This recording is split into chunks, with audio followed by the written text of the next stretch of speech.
All right, guys, I want to go over a sneaky good formation in the game. It's only found in the the balanced playbook, not the run balanced, the balanced playbook. With this set of plays, it's the single back tight flex. And the reason why I love this formation is because it has several good runs, but it also has some good passing concepts. Anything compressed in this game is really good, especially with the man press being just the heavy meta right now. But let's take a look quickly at the personnel. Now, what I like to do is I like to put either one of these two. So typically, this is how this looks. It's three wide receivers, one tight end, one running back. I like to put a tight end at either one of these positions, and I'll show you why here later in the video. But let's just put a tight end.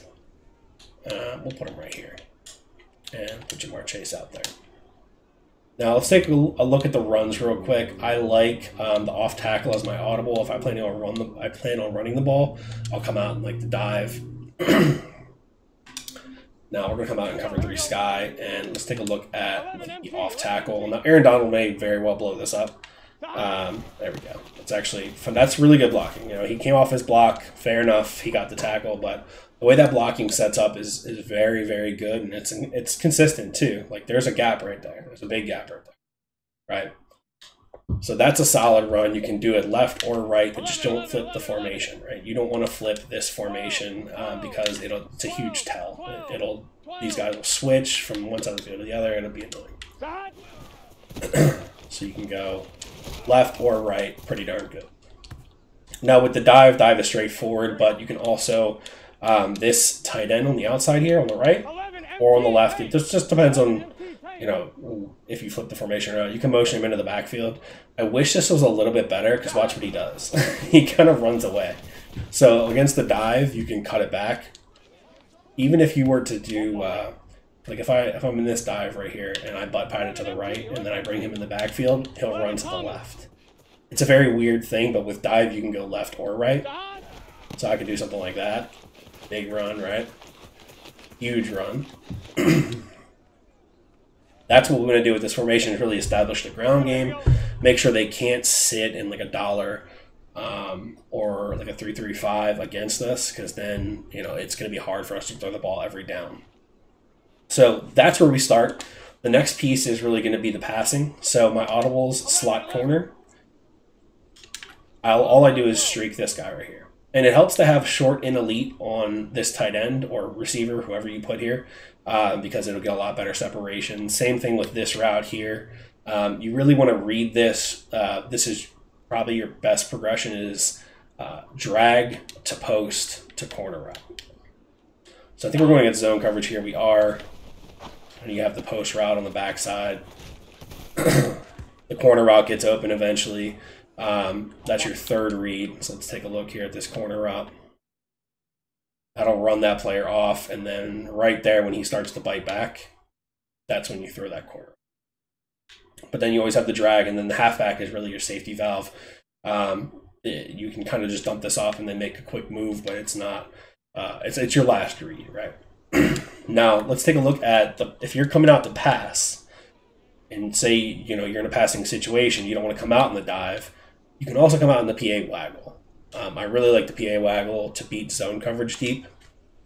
Remember, corner routes are better on the short side of the field, but say you're on this side of the field and you want to be able to hit that deep corner route, just motion this guy out on streak.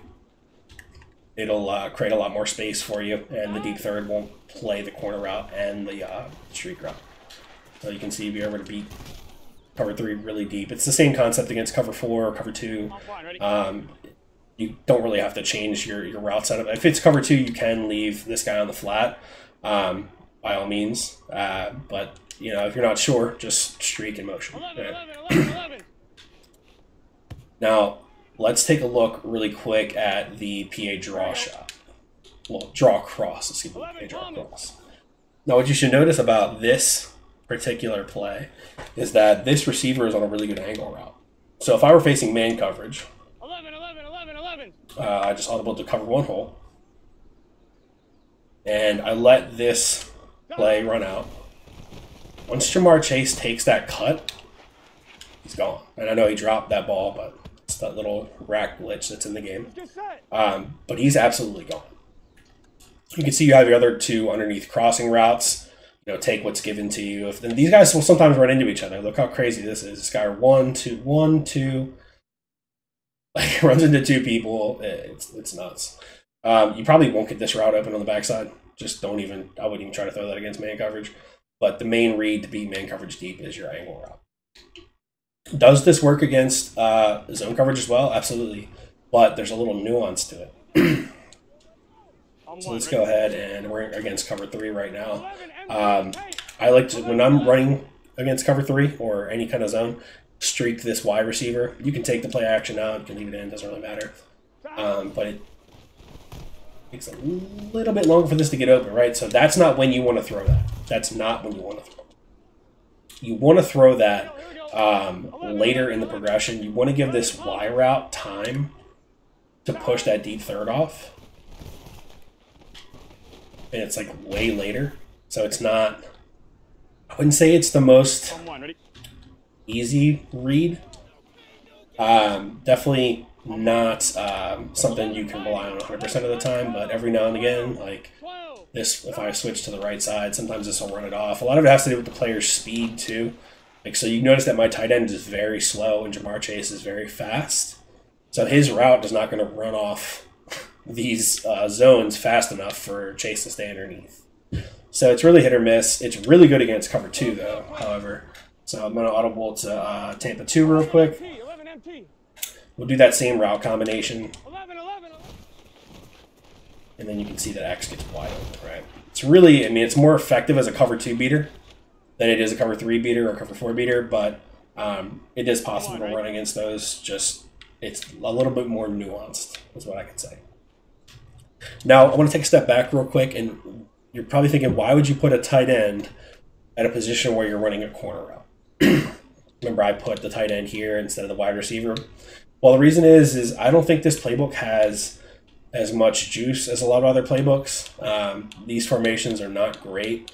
The one formation that it does have that, I don't know, I think it's in one other playbook, I think it might be in the spread playbook, is this gun ace slot. And this gun ace slot is 2 tight ends. So at the beginning of the game, you want to set your audibles for tight slots. You want to go ahead and sub that tight end in. But after that first play, I want you to go to your audibles, and you can leave the, or excuse me, you can put the RPO in here. You do whatever you want. I like putting the RPO there and then doing the quick base. Quick bases are very good, or the read option, which was somewhere in here. Yep. Or you can do the QB power. I mean, you can get cheeky with the QB power. I do like the QB power too. But for me, I think the base is just so consistent. Then this play post is very, very good. It's been good every single year it's been in the game. It beats man coverage because you have the halfback angle route, the 2 corner routes, and the post. And then a play to stretch zone out would be PA read, right? So you would set those audibles. Now that you have 2 tight ends and 2 wide receivers and tight flex, I can now audible into the gun ace slot. So it's 3 clicks to the left, and I'm in gun ace slot. 12. And I made one of the better plays in the game, right?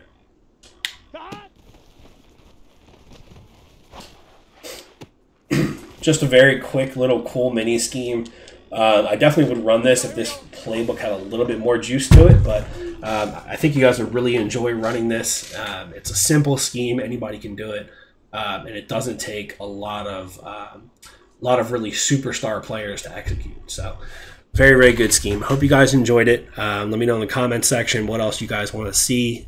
Give me a thumbs up. I would really appreciate that, and I will catch you in the next video.